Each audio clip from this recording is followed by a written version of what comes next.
சிந்திப்போமே. 1773 மலர் பாதம் தலை தந்தும் தாழ்விலன். ஸ்ரீ கச்சியப்ப மாமுனிவர் விளக்குகிறார்.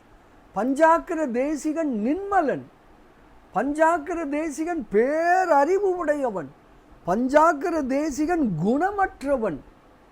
இருள் மலத்தில் ஆழ்கின்ற புல்லறிவு உடைய அடியேனோடு உடன் அமர்ந்து தனது மலர் போன்ற திருவடியை என் தலைமீது வைத்தான்.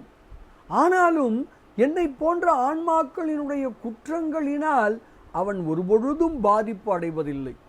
சந்திரனில் குற்றம் இருப்பதால் விண்வெளிக்கு ஏதாவது குறை உண்டாகுமோ? இப்படியாக தாழ் தலைமீது கொண்டால் மலத்திலிருந்து நீங்கலாம் என்று விளக்குகிறார் ஸ்ரீ கச்சியப்ப மாமுனிவர். பாடலை காணலாமே.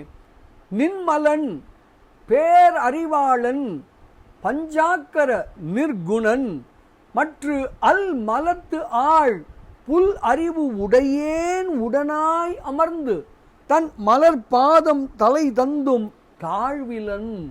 சார் களங்க விண்மதி வாழும் வெளிக்கு என்னை தாழ்வு விரவியதே என்று ஸ்ரீ கச்சியப்ப மாமுனிவர் தனது பஞ்சாக்கர தேசிகர் அந்தாதி எனும் அற்புத நூலின் 86வது திருப்பாடலின் மூலமாக தெளிவாக விளக்குகிறார்.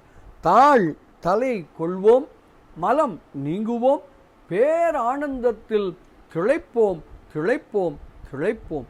இனிய வணக்கம். சிவாய நம.